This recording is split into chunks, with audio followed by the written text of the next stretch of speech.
إن الحمد لله نحمده ونستعينه ونستغفره ونعوذ بالله من شرور أنفسنا ومن سيئات أعمالنا من يهده الله فلا مضل له ومن يضلل فلا هادي له وأشهد أن لا إله إلا الله وحده لا شريك له وأشهد أن محمدا عبده ورسوله اللهم صل وسلم وبارك على نبينا محمد صلى الله عليه وعلى آله وأصحابه ومن تبعهم بإحسان إلى يوم الدين.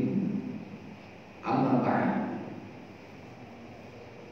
Puja dan puji syukur kita panjatkan kehadiran Allah Tabaraka wa Ta'ala yang telah melimpahkan nikmat kepada kita semua pada malam yang berbahagia ini. Allah mudahkan kita bertemu kembali dalam majelis ini dalam keadaan sehat walafiat. Semoga Allah Tabaraka wa Ta'ala memberikan kita ilmu yang bermanfaat untuk kehidupan dunia dan akhirat, dan semoga kita diberikan oleh Allah nikmat untuk memasuki kebahagiaan baik di dunia maupun dalam kehidupan akhirat. Salawat dan salam semoga tercurah kepada junjungan kita baginda Nabi Muhammad sallallahu alaihi wasallam, demikian pula untuk keluarga beliau, keturunannya, para sahabatnya, dan seluruh pengikutnya hingga tibanya hari pembalasan.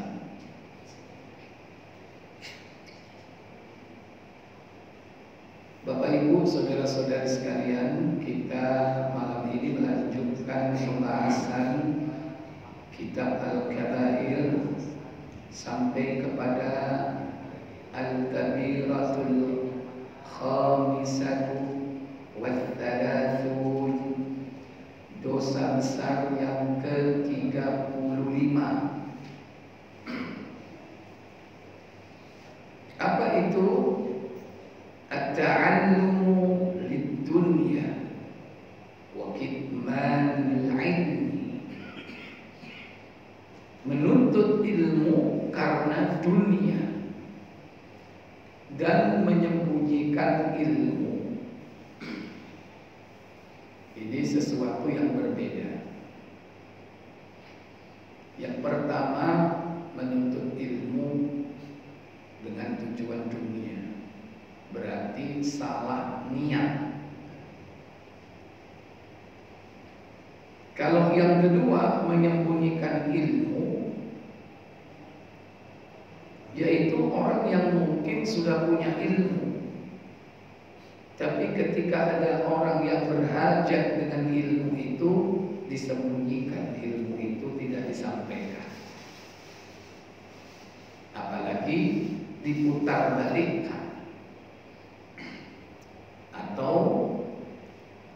membuat statement kedustaan atas nama Allah dan Rasulnya.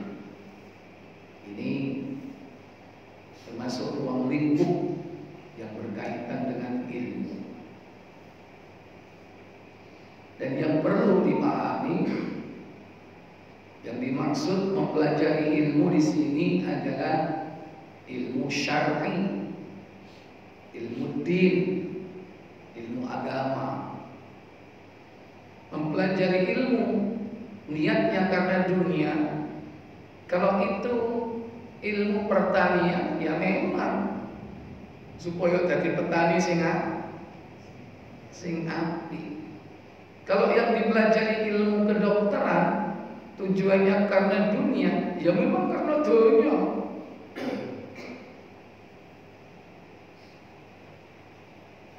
Coba nanti yang belajar di fakultas kedokteran ingin jadi apa? Dokter. Kalau sudah jadi dokter gimana?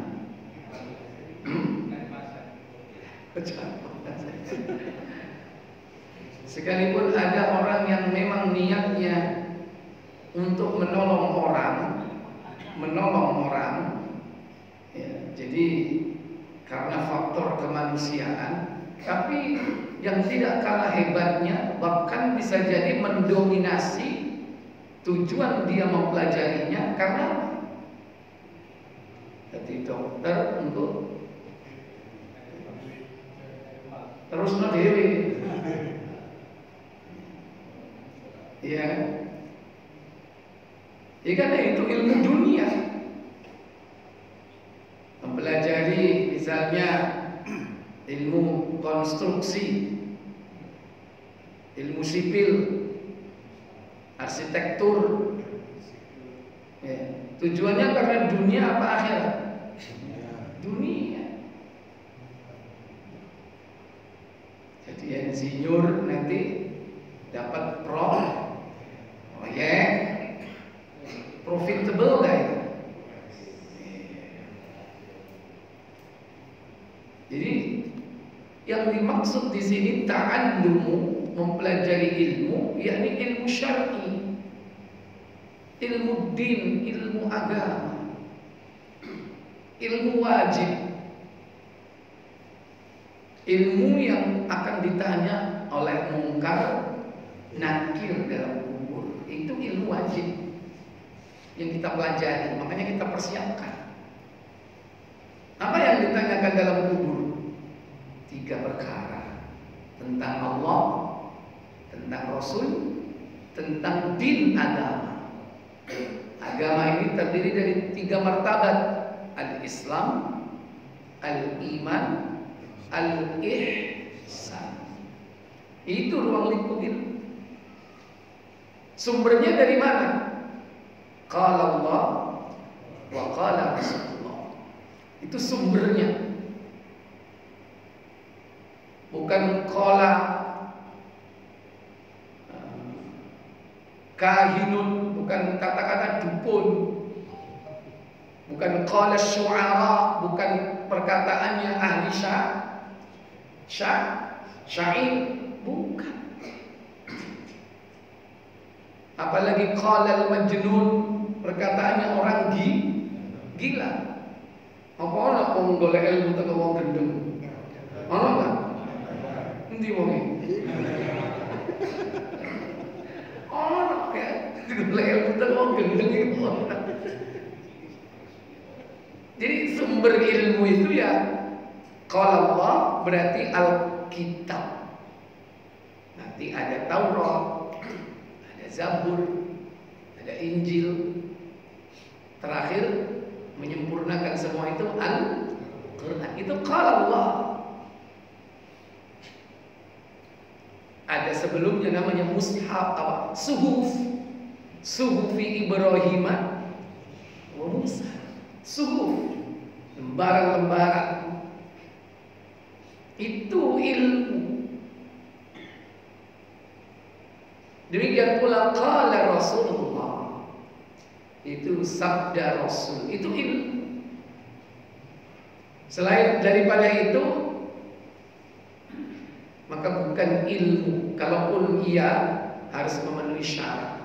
Misalnya qala sahabat, perkataan sahabat itu ilmu jika memenuhi syarat. Tidak bertentangan dengan Quran, tidak bertentangan dengan as-sunnah, merupakan ijma' dari para sahabat.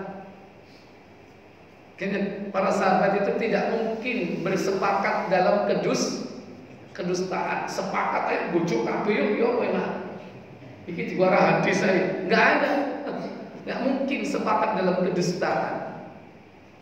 Yang itu ilmu. Makanya kadang ditambah qala Allah wa qala Rasulullah wa qala sahabat. Itu ilmu. Ilmu yang dimaksud dalam pembahasan kita ini. Nah, mempelajari semua itu dianjurkan karena Allah, semata-mata ikhlas karena Allah. bukan karena lid dunia, bukan karena dunia. Maka kalau ada orang mempelajari ilmu din, ilmu agama karena dunia, itu berarti salah arah. Boleh dapat ijazah, bukan diharamkan. Tapi kalau orientasinya ijazah atau gelar, boleh dapat gelar. Mungkin itu nanti bermanfaat.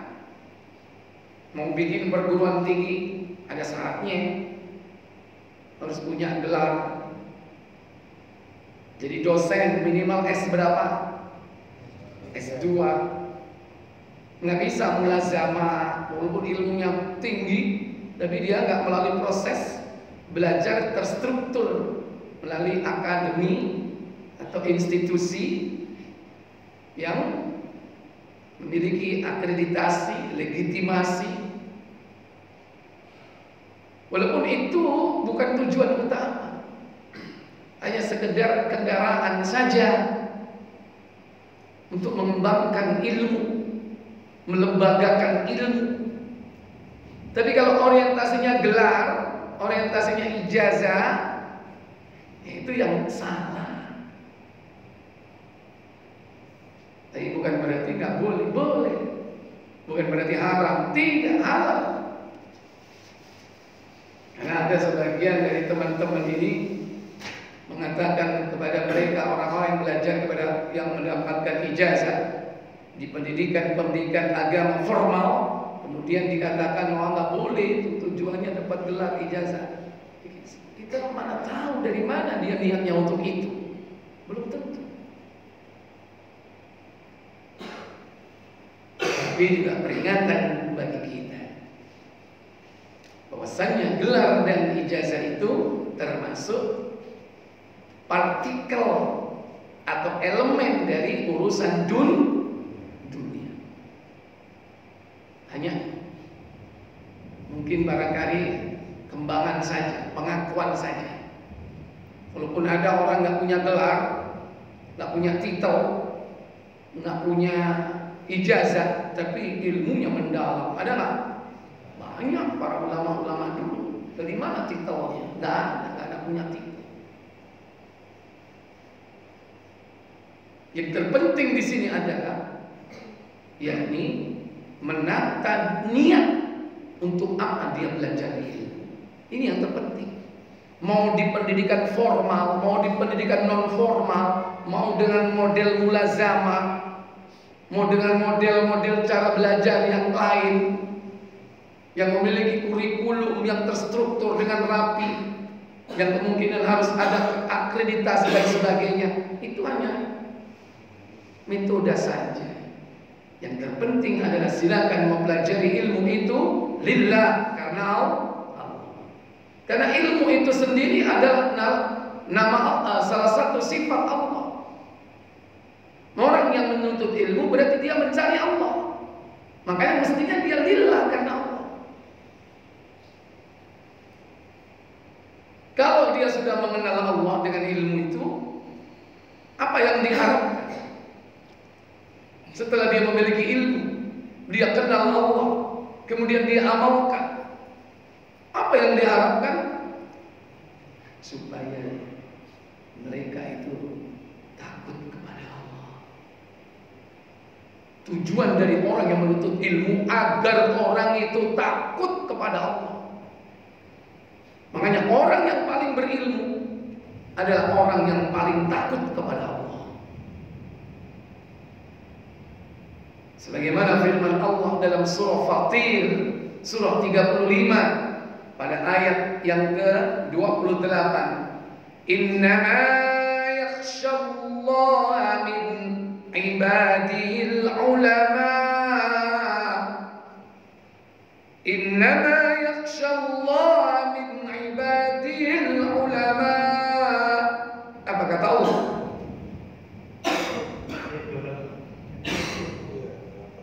Dan demikian pula di antara manusia, binatang-binatang melata dan binatang-binatang ternak Sesungguhnya yang takut kepada Allah di antara hamba-hambanya hanyalah ulama. Sesungguhnya Allah Maha Perkasa lagi Maha Pengampun. Innama yakhshallaha, sesungguhnya yang paling takut kepada Allah itu di antara hamba-hambanya adalah al-ulama. Siapa ulama? Orang yang berilmu. Bukan ulama karena memang mendapatkan legitimasi dari manusia. Oh, fulan itu ulama. Jadi kadang-kadang nggak sesuai antara gelar keulamaannya yang didapatkan dari masyarakat dengan perilakunya. Ulama itu dipenuhi dengan ilmu, dengan adab dan etika yang luar biasa. Ya, jadi ulama itu yang sebenarnya adalah yang takut kepada Allah, takut akan dosa, takut akan berbuat maksiat, takut melakukan perbuatan yang menyelisihi Al-Quran, takut menyelisihi As-Sunnah. Hidupnya takut.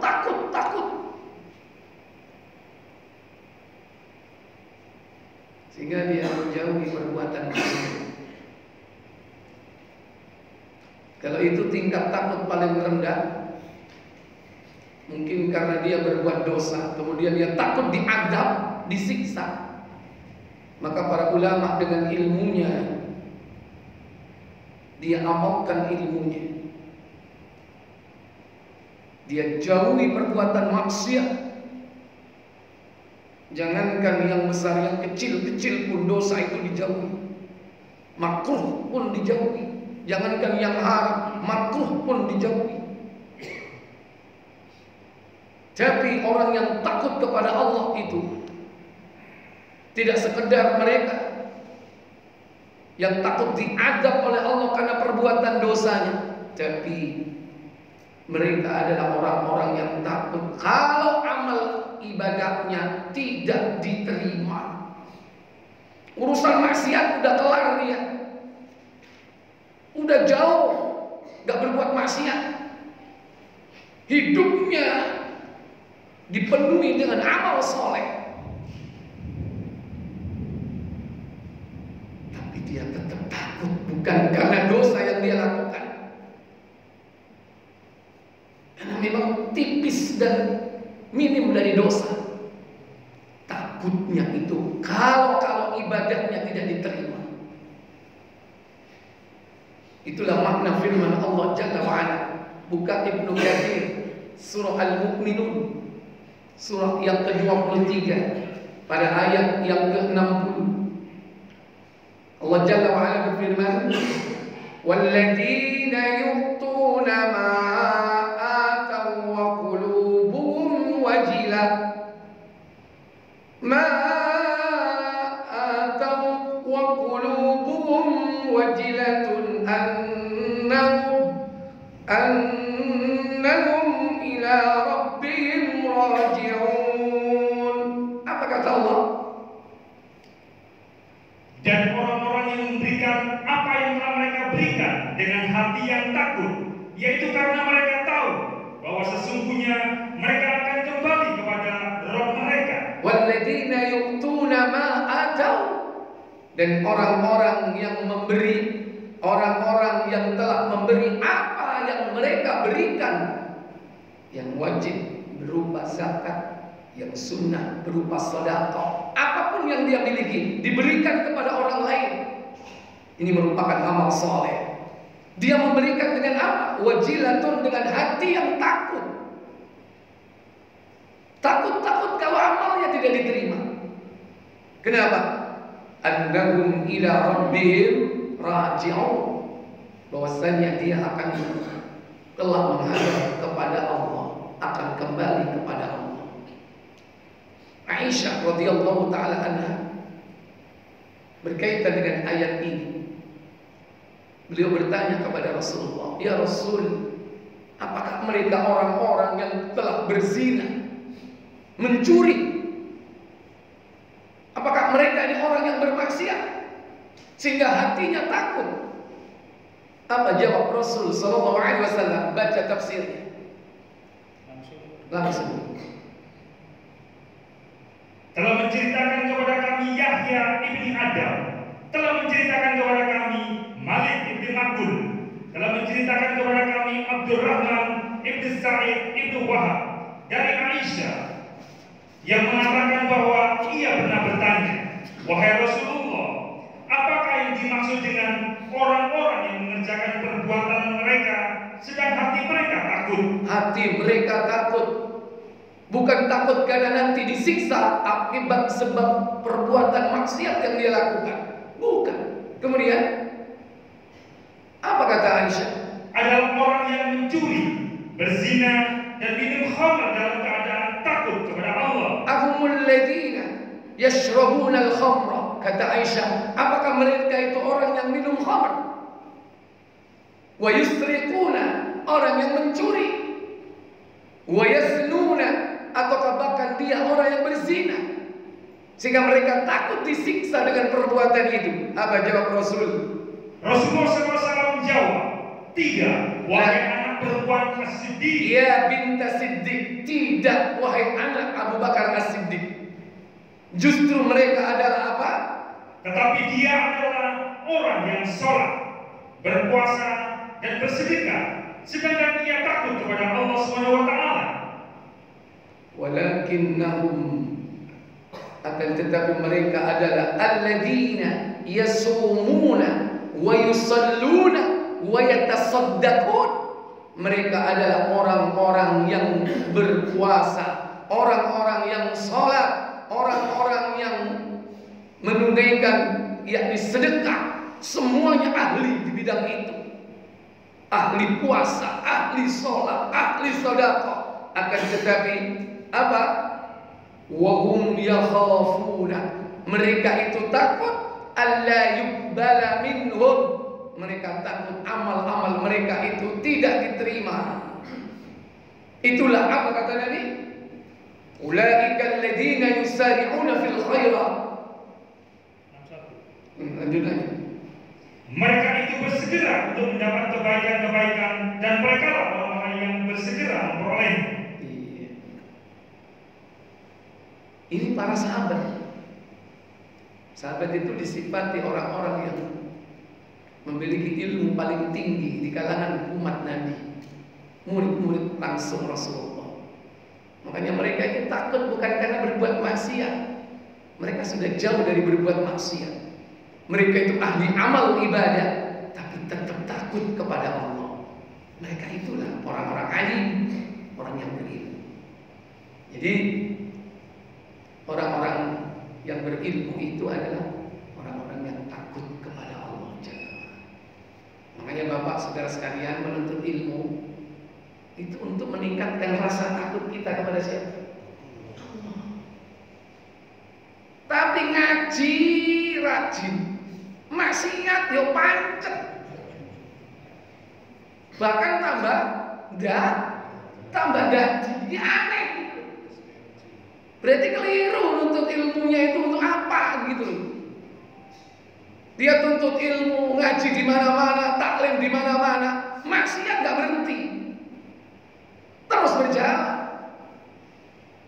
Padahal menuntut ilmu itu bukan sekedar hanya ketemu teman-teman, ya boleh, besok ngaji nanti, ayo langono, ono peluru saya usum lah bahasa peluru. Itu istilah agak ketik, peluru, ya. Peluru itu kayak ote-ote, ya. Lemperai itu peluru. Ngono, sing ono piringane peluru, budal sampai ranco, ya kan? Bukan orientasi itu. Menuntut ilmu itu bukan untuk itu. Bukan hanya sekedar ketemu teman dapat sesuatu, atau mungkin ya hanya sekedar supaya diakui teman-temannya, oh yo itu ngaji. Bukan untuk itu. Supaya kita ini tambah takut kepada Allah Jalla wa'ala. Kalau hidup kita ini tidak bertambah takut kepada Allah, maka dipertanyakan ilmunya. Barangkali dia sudah punya ilmu itu, tapi ilmunya tidak diamalkan. Atau dia punya ilmu, tapi ilmunya tidak manfaat. Tidak manfaat. Baik. Kemudian muallif menukil berikutnya, yakni dalil kedua dalam surah Al-Baqarah ayat 159.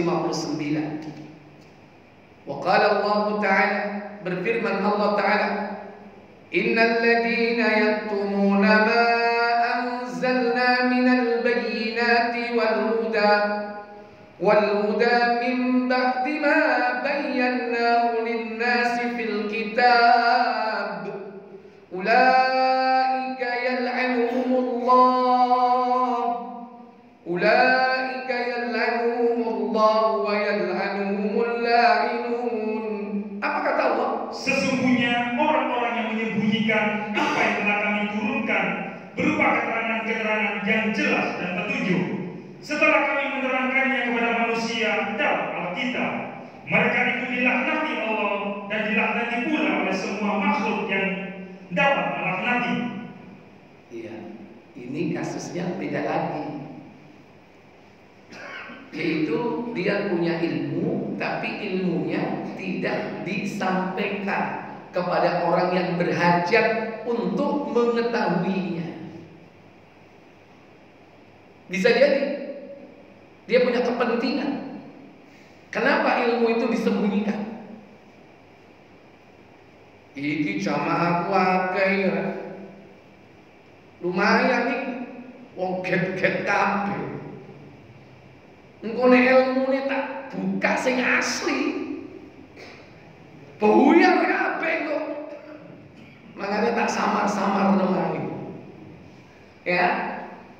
Walaupun tidak ditutup rapat, disamarno. Termasuk menyembunyikan enggak? Tidak menyampaikan dengan jelas dan terang. Menyembunyikan atau tidak? Menyembunyikan. Apalagi ditutup rapat. Iki amalan sing dilakoni ambek jamaah kuwi jane gak ono. Asline bid'ah. Tapi kok nek tak terangno kullu bid'atin dolalah. Wa kullu dolalatin pinar. Buyar kabeh kok jamaah. Akhirnya apa disembunyikan? Oh, gak apa-apa. Kan baik. Kumpul-kumpul mangan, mulai,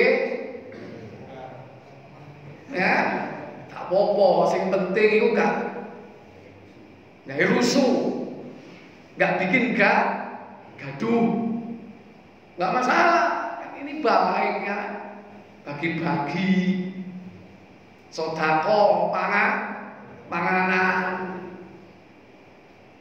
Mari kalau diselingi mbek dikir-dikir ya ping 1000. Nek gak 1000 ya paling enggak 440. Papat. Perlu sampean. Dengan hitungan-hitungan tertentu yang tidak ada dalilnya. Nek tak bongkar iki duduk teko Kanjeng Nabi. Buyar. Makanya tak samar-samarkan aja. Oh, ini ada tuntunan. Bacanya ada tuntunan. Tapi hitungannya dari mana? Ini masalahnya. Padahal menetapkan hitungan itu termasuk di antara bentuk menetapkan syariat. Hitungan itu syariat. Kenapa sujud itu ping 2? Kenapa tasbih ping 33? Tahmid 33? Takbir 33? Kenapa? Karena itu syariat dari Allah, dari Rasul. Gak boleh orang ngawur netepno. Wis ning ngono aku siji, nek ngono 33 tak gawe 55 wae. Enak, nikmat 55. Milan.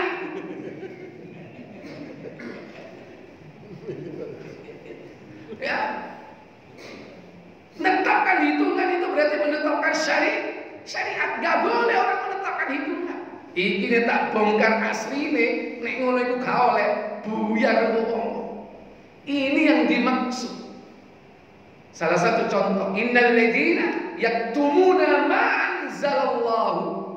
Sesungguhnya orang-orang yang menyembunyikan apa yang telah diturunkan oleh Allah, minal bayyinat.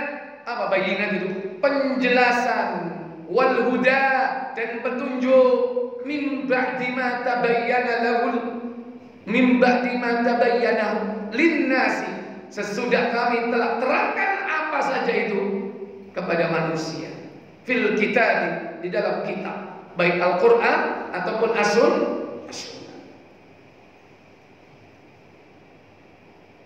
Haram tidak dikatakan haram, halal tidak dikatakan halal.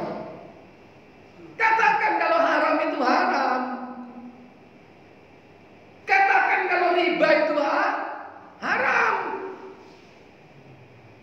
Walaupun sing teko samono kene iku jamaahmu iku direktore bank kabeh. Halo. Wani enggak? Berani enggak? Ceramah nang direktur bank konvensional sing anak ribae, apa nek bank tetel ya? Nyampaikan tentang riba, bahaya riba, berani enggak? Iki nek tak terangno buyar iki. Padahal ini ngerti ulama ini. Dan sudah ditetapkan oleh majelis ulama tentang riba, keharaman riba, dan bentuk-bentuk riba itu apa saja sudah diterangkan, baik ulama kibar dunia atau ulama negeri kita. Antum lihat di fatwa-fatwa MUI. Coba ini tak terang, tak buka, buyar kabeh. Dan inilah yang dimaksud orang-orang yang menyembunyikan apa yang telah diturunkan oleh Allah berupa keterangan yang jelas, petunjuk setelah Allah menerangkannya kepada manusia fil kitab, di dalam Al-Quran, di dalam Al-Kitab.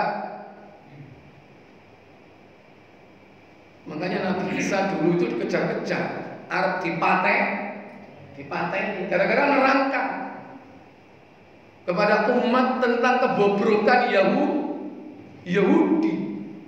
Bertahun-tahun Yahudi itu melakukan kebobrokan. Termasuk pencipta sistem riba itu siapa? Yahudi. Dibongkar semuanya itu sama Isa alaihissalam dalam kitab Injilnya tentang borok mereka. Iki bahaya Isa ya. Artian kelompok kecil, kelompok minoritas, getno ae, tapi nggak pernah berhasil. Lunyu Isa ini sahabat ini. Oh, lunyu, tak iso, angel kecekeli. Sampai terakhir tempat mereka dipagar betis, udah nggak bisa lewat sih. Baru Allah selamatkan Isa alaihissalam kemana? Ke langit, diangkat oleh Allah ke langit. Makanya sekarang Nabi Isa di langit, nanti di akhir zaman akan diturunkan. 33 tahun usianya ketika diangkat. Yang tinggal di situ tinggal 12 sahabatnya, mereka yang ditangkap. 12 sahabat ini ada yang tabah, ada yang tidak tabah ketika ditangkap dan siksa. Makanya di antara mereka ada yang apa? Murtad, keluar dari Islam. Ada yang berpecah belah jadi kelompok Yakubiyah, Nasturiyah, Israiliyah. Itu yang terjadi. Maka orang yang menyembunyikan kebenaran itu termasuk dosa besar. Ulaika yal'anuhumullah wa yal'anuhumul la'inun. Mereka itulah orang-orang yang dilaknat oleh Allah dan dilaknat oleh yang bisa melaknat. Yang ketiga, wa qala ta'ala, berfirman Allah Ta'ala dalam surah Al-Baqarah ayat 174. Innal ladzina yaktumuna ma anzalallahu minal kitab. Apa kata Allah Tabaraka wa Ta'ala?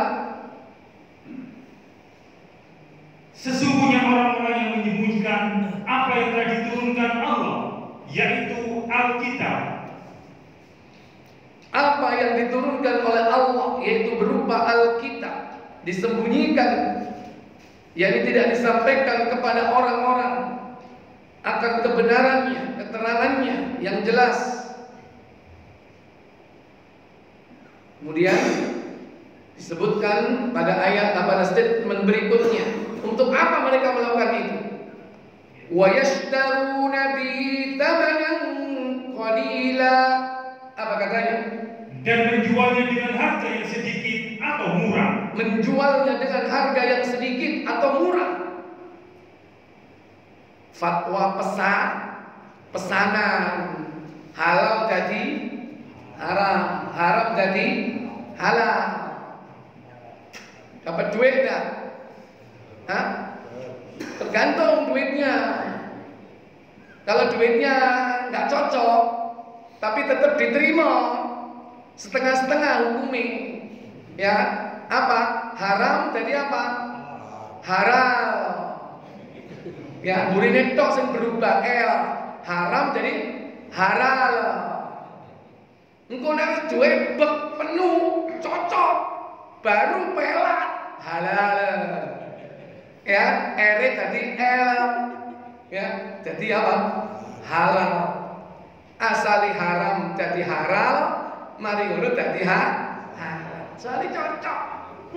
Padahal seandainya dibeli dengan emas sepenuh bumi, tetap dianggap murah atau tidak?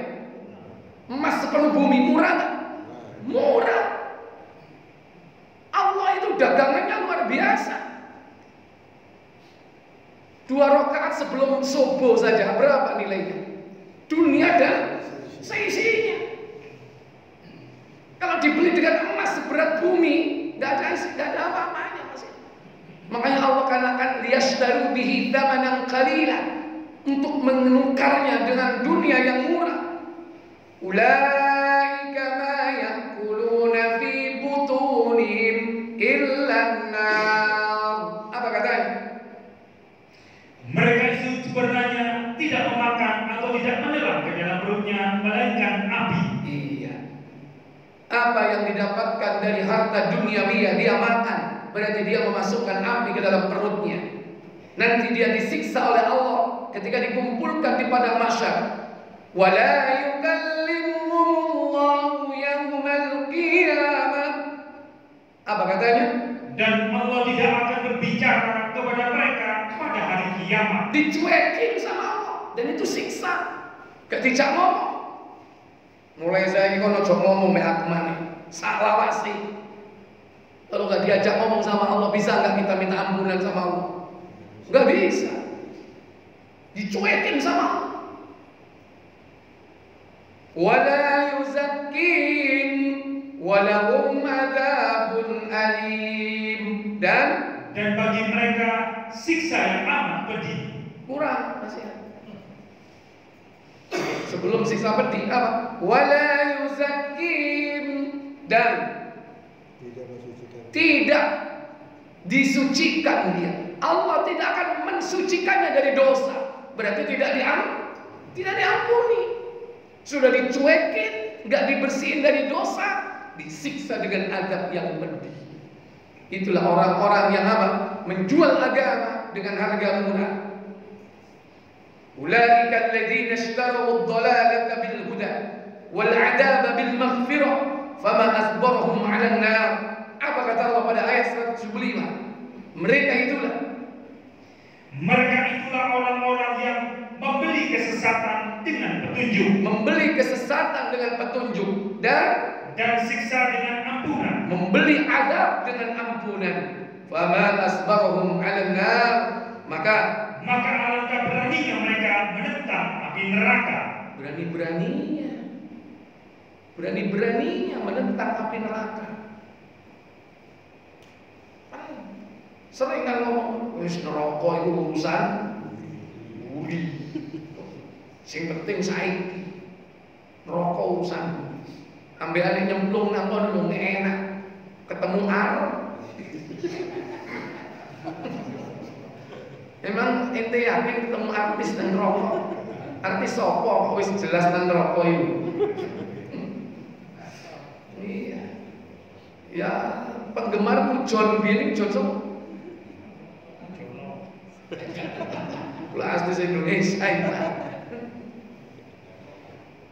Wa qala ta'ala, dan juga firman Allah Ta'ala dalam surah Ali Imran ayat 187. Surah yang ketiga, Allah Jalla wa Ala berfirman dalam ayat tersebut, wa idh akhadha Allahu mitsaqal ladzina utul kitaba latubayyinunnahu lin-nasi wa la taktumunahu fanabadhu wara'a dhuhurihim. Apa kata Allah?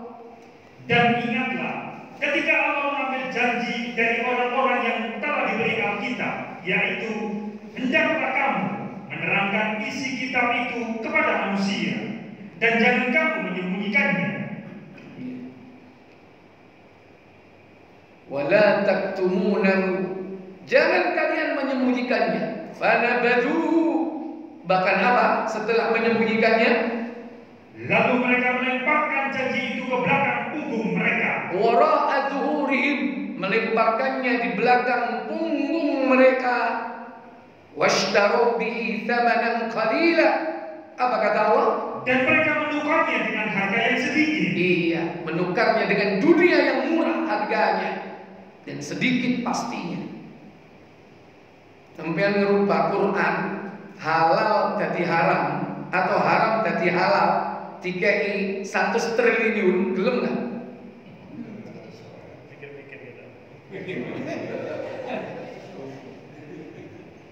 Wis jelas-jelas haram kemudian dihalalkan. Sampai termasuk orang yang membuat regulasi, asyari', membuat keputusan hukum. Mungkin antum hakim, 1 triliun, ya diterima nggak? Terima.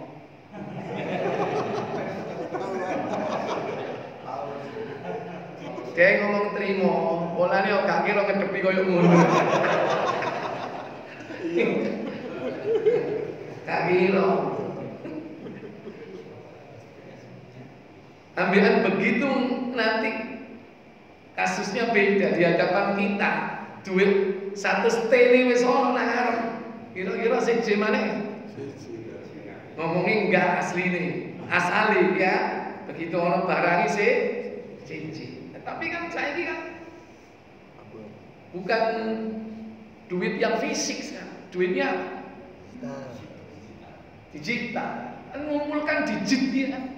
Jadi berapa? 100 T berapa digit? Halo? Iya. Wis ngitung nih. Ya, sekarang digit. Padahal itu digit-digit itu kan kebohongan semua. Kalau dulu kan asli apa? Dinar, dirham, emas. Maaf, emas sakintal, iso enggak 100 T? Kurang ya? Kurang. Berarti kurang berapa kintal berarti? Hah? 1 ton. Oke, 1 ton. Kira-kira emas 1 ton. Bisa berapa T? Nah, seandainya wujud emas benar-benar emas,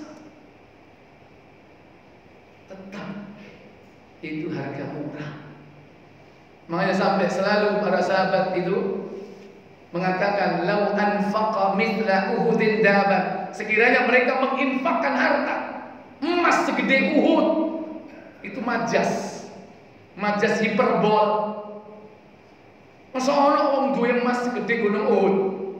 Enggak ada. Seandainya ada, tidak akan diterima, diinfakkan kalau tidak didasarkan kepada iman. Demikian pula kalau seandainya itu ditukar dengan cara menukar hukum Allah, yang halal jadi haram, haram jadi halal, maka itu kecil nilainya di hadapan Allah Jalla wa'ala. Kecil gunung Uhud itu, tadi emas seberat bumi. Ikhwatal iman, azani Allah. Washtaru bihi thamanan qalila, dia tukar dengan dunia yang murah. Fabitsa ma yashtarun. Apa kata Allah dalam ayat tersebut ditutup dengan kalimat amatlah buruk tukaran yang mereka terima. Amatlah buruk barang tersebut. Artinya tidak sebanding. Ikhwatal iman, azani Allah wa iyyakum. 4 ayat yang dinukil dalam bab ini. Kemudian masuk kepada hadis. Pertama, hadis yang bersumber dalam Sahih Abu Dawud nomor 3664. Man ta'allama ilman mimma yubtagha bihi wajhullah. Barang siapa yang menuntut ilmu yang mestinya ditujukan untuk mendapatkan wajah Allah, yaitu pahala dari Allah, sementara la yata'allamuhu, dia tidaklah menuntutnya illa liyusiba bihi ardan minad dunya, dalam rangka untuk mendapatkan sedikit kenikmatan dunia. Maka apa kata Nabi? Lanjut baca.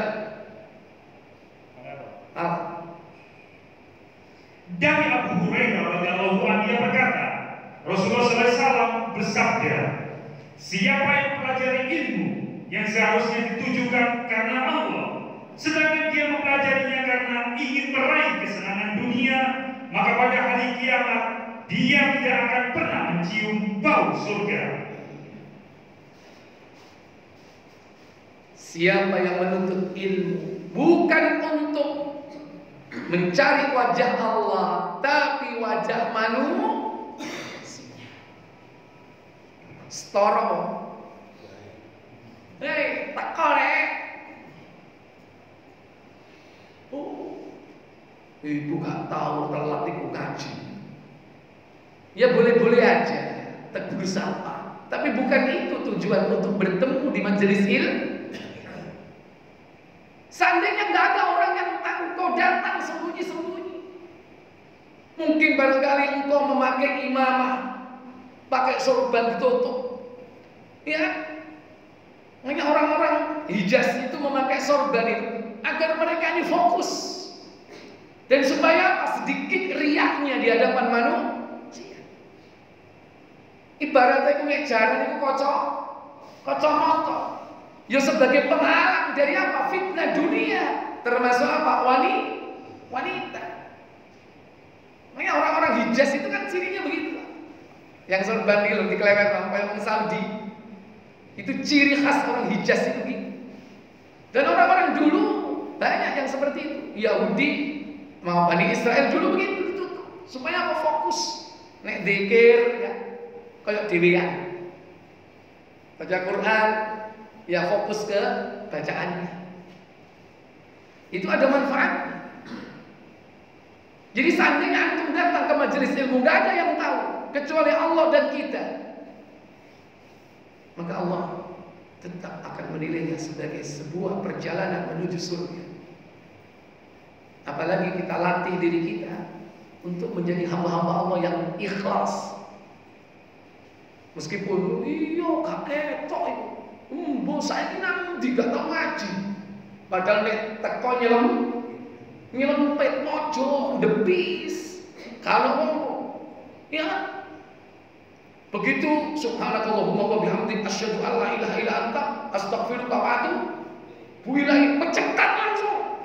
Gak melok klutak-klutik sendok mbek piring, gak melok. Ya mencetat. Itu melatih diri ikhlas. Ya, bukan pengen didelok koncone, bukan pengen dipuji temannya bahwa dia rajin datang. Wah, podo ngisi daftar hadir, engko diundi ono dor pres gak penting. Apa meneh saya iki gawe KTP, ono ngaji kok di daftar KTP ini. Enten apa mboten? Hah? Nanti supaya dapat apa? Hadiah. Bukan itu tujuan menuntut ilmu. Seandainya ada orang yang tahu kita hadir itu, nggak ada yang tahu. Karena kita bukan mengharap wajah manusia, kita berharap wajah Allah. Apa yang disampaikan asatid itulah yang kita harapkan. Menjadi apa? Menjadi saraf iman, menjadi penguat jiwa. Sehingga dia menjadi semakin takut kepada siapa? Takut kepada Allah. Ya, mari ngaji menuntut ilmu. Bareng mulai kendaraannya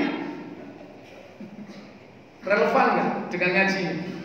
Nggak relevan, nggak relevan sama sekali. Semakin takut dia mestinya kepada Allah Jalla wa'ala. Agak satu.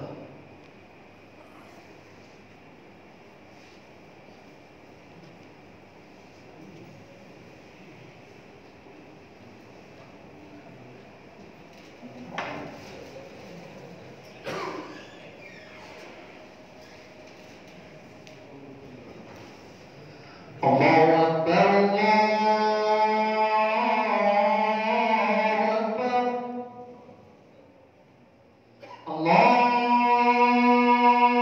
Akbar, Allahu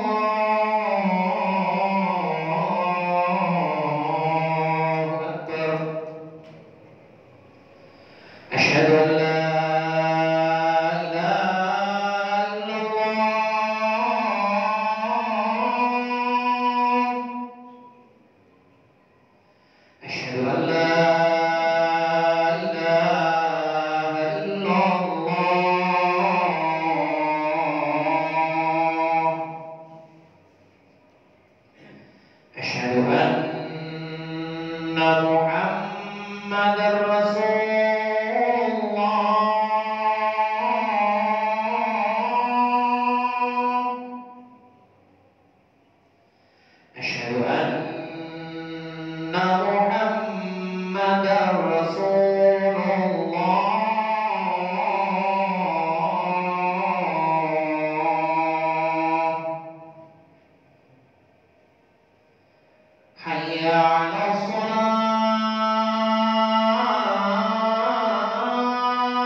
Baik, Bapak Ibu Saudara sekalian, hadis yang pertama tadi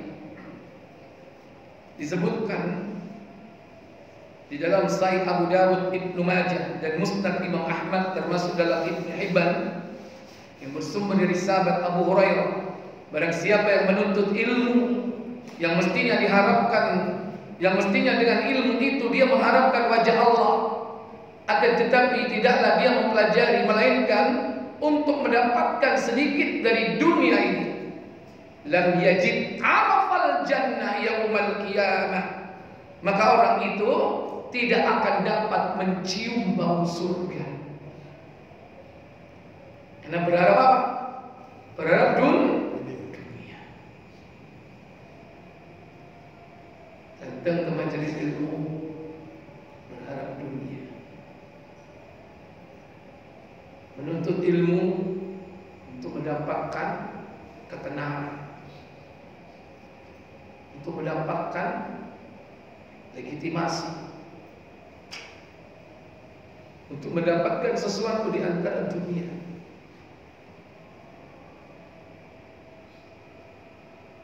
Sehingga bahkan di zaman modern seperti sekarang ini, begitu sampai majelis ilmu, bukan kitab yang dibuka, bukan memperhatikan apa yang disampaikan oleh mudarris atau muallim, tapi selfie, video, kayak pasang status atau update status maju ya.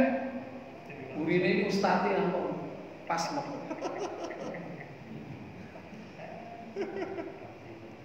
Ya.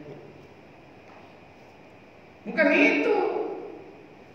Kehadiran kita nggak penting sekalipun itu merupakan majelis ilmu yang dihadiri oleh ulama ibarat. Selfiemu, fotomu di majelis itu tidak ada artinya kalau kita keluar dari majelis itu tidak mendapatkan apa-apa. Atau seandainya mendapatkan ilmu tapi bukan karena Allah, hanya sebatas kebanggaan. Ikhwatul iman, tidakkah kita takut nanti diharamkan masuk ke dalam surga? Kalau orang sudah diharamkan mencium bau surga, kira-kira masuk atau tidak? Padahal bau surga itu bisa ditempuh dalam jarak 50 tahun.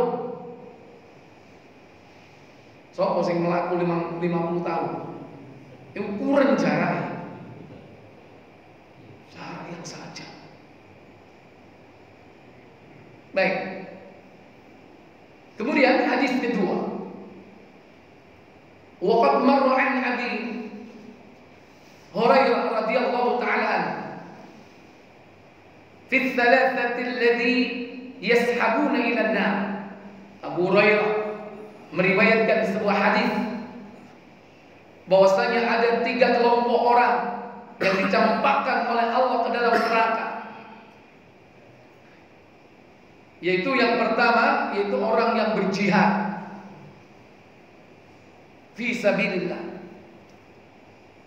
Ada lagi yang kedua, yaitu orang yang menuntut ilmu. Yang ketiga, orang dermawan yang rajin bersedekah. Mereka semua dimasukkan ke dalam neraka. Nah, kemudian yang menuntut ilmu, ahaduhum alladhi yuqal lahu, salah satu di antara mereka itu dikatakan, innama ta'allamta liyuqal alimun, sesungguhnya engkau mempelajari ilmu agar kau dipanggil alim. Dipanggil ulama. Coba pengen mendapatkan legitimasi bahwa dia adalah orang alim, kalau hatinya tujuan menuntut ilmu itu untuk itu, nanti dicampakkan orang ini dalam neraka. Kenapa? Dia tuntut ilmu bukan karena Allah, tapi pengen dipanggil oleh manusia sebagai orang alim. Itu hadisnya cukup panjang ya, menceritakan 3 kelompok manusia itu. Kalau nggak salah di Muslim 1859. Coba dicek itu di KBC atau digital. KBC atau digital Muslim. Ya. Kalau sudah saya lanjutkan untuk menyingkat waktu. Hadis yang ketiga sambil dicek. Wa an Yahya bin Ayyub an Ibni Jurayj an Abi Zubair an Jabir, dari Jabir marfu'an, marfu'. Di sini marfu'. Kemudian Nabi SAW bersabda, qal la tata'allamu ilma, janganlah kalian menuntut ilmu, litabahau bihil ulama, untuk berbangga-bangga diri di hadapan para ulama, au tamarau bihis sufaha, atau dalam rangka untuk merendahkan orang-orang bodoh, walitukhayyizu bihi al-majalis, dan janganlah kalian menghadiri majelis-majelis seperti itu. Menuntut ilmu untuk berbangga di hadapan ulama dan untuk merendahkan orang-orang bodoh. Faman fa'ala dzalik, siapa yang melakukan itu, fannar, maka baginya neraka, Rawahu Ibnu Hibban an Ibnu Jurayj. Hadis ini derajatnya sahih li ghairi. Akhrajahu Ibnu Majah, dikeluarkan oleh Imam Ibnu Majah, Ibnu Hibban, dan juga di dalam Sahih Targhib wa Tarhib nomor 107 disahihkan oleh Imam Al-Albani. Ada ketemu benar ya? Muslim ya? Dicatat aja. Saya lupa itu apakah digital, apakah versi KBC. Hadis yang terakhir untuk pertemuan ini berkaitan dengan menuntut ilmu dengan tujuan dunia dan menyembunyikannya. Waruya Ishaq bin Yahya bin Talha, diriwayatkan oleh Ishaq bin Yahya bin Talha an Abdullah bin Ka'ab bin Malik, dari Abdullah bin Ka'ab bin Malik an Abi, dari bapaknya, an Nabi sallallahu alaihi wasallam, dari Nabi sallallahu alaihi wasallam, beliau bersabda, "Man ibtagha ilma", barang siapa yang menuntut ilmu, liyubaliya bihil ulama, untuk berbangga diri di hadapan para ulama, au yumari bihis sufaha, atau mendebat orang-orang bodoh. Sehingga menuntut ilmu bodoh didebati kabeh. Ya, ini yang kedua. Atau dia bangga-bangga di dalam majelis ulama itu. Au tuqbilal afidatun nasi, atau agar manusia itu tertarik kepadanya. Fa ilan nar, maka sesungguhnya dia akan masuk ke dalam neraka. Wa fi lafdhin, dalam riwayat yang lain, adkhalahullahu nar, Allah memasukkannya ke dalam neraka. Akhrajahu Tirmidzi, diriwayatkan dalam Sahih At-Tirmidzi nomor 2654. Coba dibuka Tirmidzi 2654. Kalau sudah dibaca,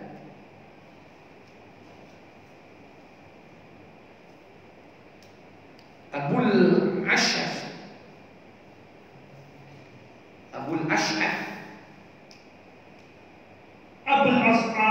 Ahmad bin Al-Miqdam Al-Ijli Al-Basri menceritakan kepada kami, Umayyah bin Khalid menceritakan kepada kami, Ishaq bin Yahya bin Talha menceritakan kepada kami, Ibnu Ka'ab bin Umar bin Malik menceritakan kepadaku dari ayahnya, ia berkata, aku mendengar Rasulullah SAW bersabda, siapa saja yang menuntut ilmu agar ia diperlakukan sebagai seorang yang pandai atau ulama, atau untuk berbantah atau berdebat dengan orang-orang yang bodoh, atau untuk menarik perhatian orang-orang, maka Allah akan memasukkannya ke dalam neraka.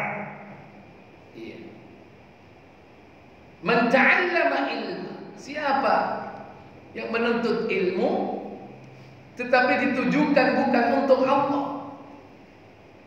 tapi dalam rangka yakni liujariya bil ulama, dia berbangga-bangga di hadapan para ulama. Hati-hati. Kadang-kadang orang mau ngaji, tujuannya itu cek iso foto mbek kiai, foto mbek ustate. Ono enggak? Ono nanti. Ya. Jadi kalau sudah ngaji itu apa? Ada gambarnya dengan ulamanya, dengan kiainya. Akhirnya foto-foto. Ada yang seperti itu, apalagi ulama besar, ulama kibar, ulama dunia. Seandainya benar-benar itu ulama, nggak ada artinya kita foto sama beliau itu kalau antum tidak mengamalkan ilmunya. Apa yang didapat dari pelajaran itu diamalkan. Hanya apa? Untuk berbangga-bangga di hadapan manusia. Lo teroleh, sopo sebelahku, lo jenggote, ya, lo sebelahku, sopo yuk, orang hebat rek. Kalau perlu nanti dipajang di mana? Kamar. Gambarnya. Iya. Jadi seperti itu, bukan untuk itu. Apalah artinya kalau ilmunya tidak diamalkan? Apakah kalau sudah bersama beliau kemudian kita dianggap sama seperti beliau? Oh, jauh. Jauh. Seandainya antum tidak pernah sama sekali, mungkin barangkali foto dengan beliau, dengan orang yang kita sangat hormati karena ilmunya, dan kita patuhi karena Allah Jalla wa'ala, karena sebab melalui ilmunya, nggak masalah. Seandainya antum tidak pernah berjumpa secara langsung, gimana jumpa? Begitu bubar, sudah direbut orang, dikerubuti orang. Lah antum kan orangnya kan nggak suka rebut apa? Nggak suka kerumunan ya. Ya sudah. Jadi bukan itu yang dia. Atau ketika dia pulang, orang-orang yang nggak belajar, yang nggak ngaji, didebati kabeh. Keliru, gak ngono. Iki lho dalile, qala Allah Ta'ala. Iki lho dalile, qala Rasulullah SAW. Didebati kabeh dan dia puas. Tujuannya bukan untuk apa? Untuk memberi petunjuk, tapi apa? Memuaskan dirinya karena berhasil mengalahkan jadi orang-orang sekitarnya atau teman-temannya. Bukan itu tujuan menuntut itu. Ya, Allah. Antara kita tentu berharap jangan sampai ilmu ini justru malah menjerumuskan kita ke dalam neraka. Karena di sini diterangkan orang seperti itu adkhalahullahu an-nar, Allah akan memasukkannya ke dalam neraka. Dia berbangga di hadapan para ulama dan dia mendebat atau merendahkan orang-orang bodoh. Mungkin ini para Bapak Ibu saudara sekalian, pembahasan bab yang ke-35, masih ada beberapa hadis, kalau tidak salah 3 hadis lagi, tetapi mirip hadisnya, insyaallah sudah terwakili dari hadis-hadis yang sudah kita bahas tadi. Wallahu a'lam. Sebelum saya tutup, mungkin ada pertanyaan singkat, silakan.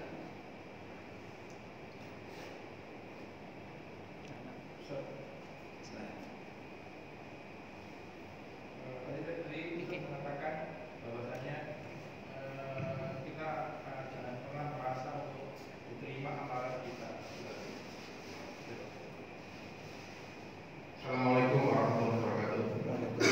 Tadi kan Ustaz mengatakan bahwa kadang-kadang kita harus merasa diterima amalan kita. Jika kita hubungan dengan sebuah hadis qudsi yang Rasulullah pernah mengatakan bahwa Allah itu sesuai dengan perasaan hambanya, itu gimana Ustaz? Kita tarik kita sebelum itu. Iya. Melalui metode Thariqatul Jam'i. Thariqatul Jam'i itu memadukan antara dua hadis itu. Yang satu ayat Quran didukung oleh hadis Tirmidzi tentang Aisyah, di mana para sahabat Nabi itu takut kalau amalnya tidak diterima. Itulah yang disebut dengan sifat khauf.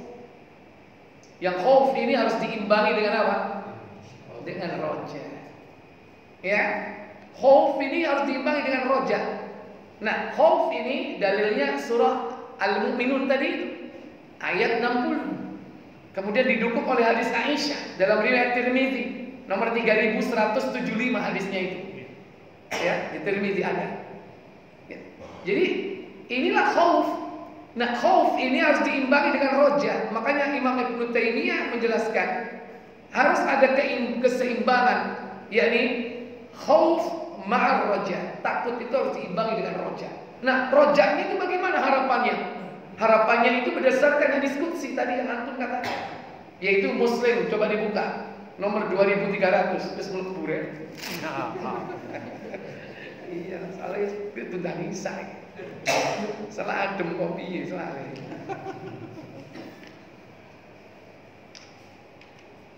2300.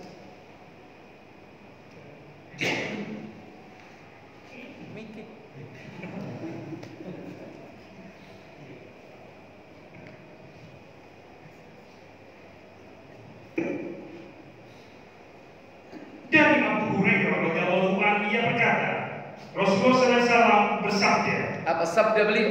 Allah Azza wa Jalla berfirman, Apa firmannya? Aku senantiasa menurut sangka hambaku kepadaku. Iya. Ana inda dhanni abdi bi. Aku senantiasa tergantung bagaimana prasangka hambaku kepada aku. Maka kita harus berprasangka kepada Allah dengan persangkaan yang baik.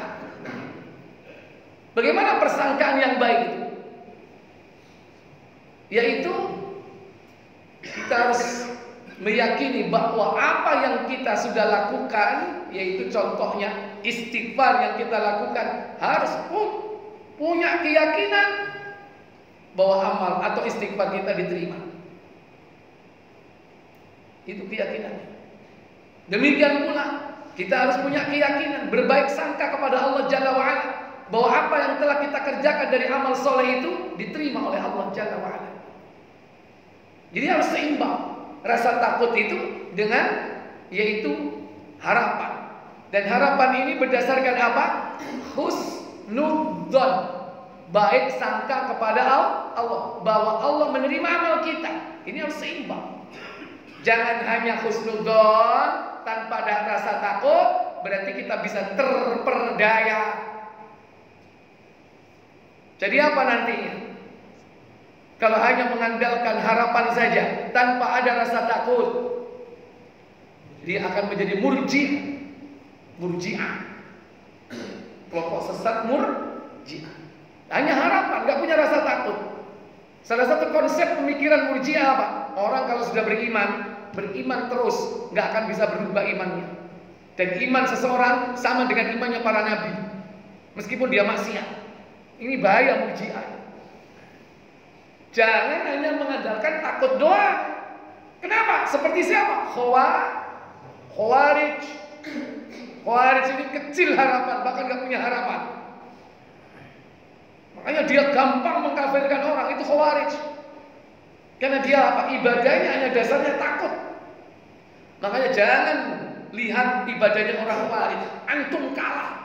Sampai Nabi mengatakan, nanti akan muncul orang yang sholat kalian dianggap remeh, puasa kalian dianggap remeh. Padahal ini sahabat, amal ibadahnya dianggap remeh. Dan Khawarij ini rata-rata dari kalangan tabi'in. Maksudnya di zaman di mana mereka ini belum berjumpa Nabi, hanya berjumpa dengan sahabat. Tapi akidah Khawarij meskipun sudah diberantas oleh Ali bin Abi Thalib, kelompok mereka ini, akidahnya tetap berlanjut sampai hari ini, mengkafirkan selain dari mereka. Ono nggak kamu? Selain dari kelompoknya dikafirkan. Kita sebut dengan Khawarij gaya baru. Meskipun dia tidak mengangkat senjata, tapi kamu yang dinajiskan sampai yang dikafirkan itu Khawarij gaya baru. Ono nggak dalam negeri kita?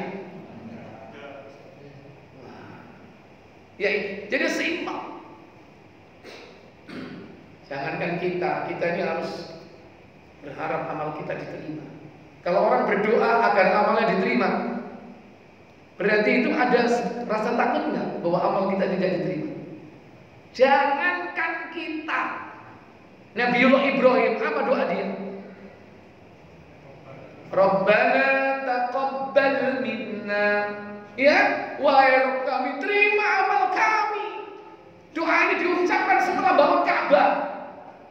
Wes kelar lengkap. Yo, terima amal kami. Yo, kekasihnya Allah masih berdoa seperti itu. Bagaimana dengan kita? Makanya antum tiap hari minta supaya amalnya diterima. Allahumma inni as'aluka ilman nafi'an wa rizqan thayyiban wa amalan mutakabbalan. Aku minta kepada engkau agar amalku diterima. Minta nggak kita agar amalnya diterima? Jangan dihilangkan itu. Jangan merasa oh pasti diterima. Jangan katakan pasti. Yang memastikan itu tidak boleh. Tapi berharap harus. Dan yakin diterima harus. Tapi tidak boleh memastikan. Kenapa? Keyakinan itu bersumber dari apa? Husnudzon billah, yaitu berbaik sangka kepada Allah. Wallahu a'lam. Subhanakallahumma wa bihamdik asyhadu an la ilaha illa anta astaghfiruka wa atubu ilaik. Wassalamualaikum warahmatullahi wabarakatuh.